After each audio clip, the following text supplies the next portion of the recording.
But what do you want the relationship between Saudi Arabia and Israel to be? What do you want it to be like? Saudi Arabia want Israel announce that they accepting the Arab initiative. Then we can discuss with Israel, maybe Palestinians discuss with Israel, and Saudi Arabia support that. We don't like Israel become isolated in the area. We don't like Israel become fighting the Palestinian and Palestinian fighting them, and we are fighting them. We have to cooperate together. This is my idea about that. Ruler Jibril, he says he wants peace with Israel. He wants them to accept the Saudi peace plan of 2002, and he's worried about Iran destabilizing the region. So he's talking to Israeli people, Israeli officials. What's wrong with that? There's nothing wrong with that. Actually, it's great that now the Saudis are trying to talk, except the Saudis don't understand two things. One is Iran has a role in destabilizing the region, but they have a bigger role in destabilizing the region. Look what we are seeing. Who has a bigger role in? Saudi Arabia.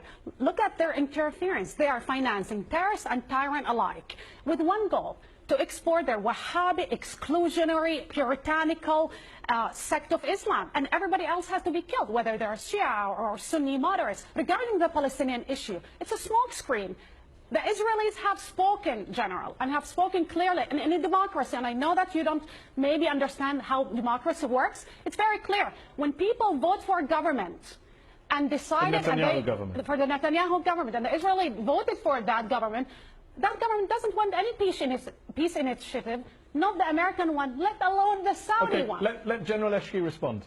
We in Saudi Arabia did not support the radicals. We are against the radicals. General Eshki, you have to explain to the people why ISIS in their capital Raqqa have Saudi textbooks, because you have more in common with ISIS than any other group in the area. Ruler, let me ask you a question. A recent poll showed that 52% of Saudis say they see Iran as the biggest threat to Saudi Arabia, and only 18% say they see Israel as a threat.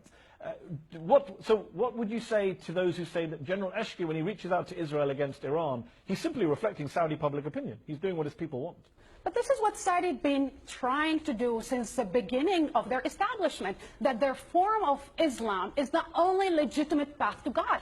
And the polls are reflecting that kind of ideology and that kind of mentality. It's not far away from what ISIS is doing. Okay, let me bring the subject back to what we were discussing. Saudi Arabia has constantly said it's a champion of the Palestinians over the years. How do you think Palestinians feel when they hear you refer to Benjamin Netanyahu as a strong leader and a logical leader, you called him? I told about him a strong leader and logical leader, because that means not strong against Arabs, but I said he is strong in his country. He can announce about that, because the fanatics in Israel, the radical in Israel, when they accept the initiative, all the Israeli will accept that. Let's let the smoke screen aside. You are actually dialoguing with a right-wing government who's oppressing Palestinian peoples, negating them any kind of rights, that is actually very vocal about annexing the whole land. General, what you are doing is actually selling out the Arab cause, the Palestinian cause, in the name of one thing: Wahhabism and anti-Shiite sentiment.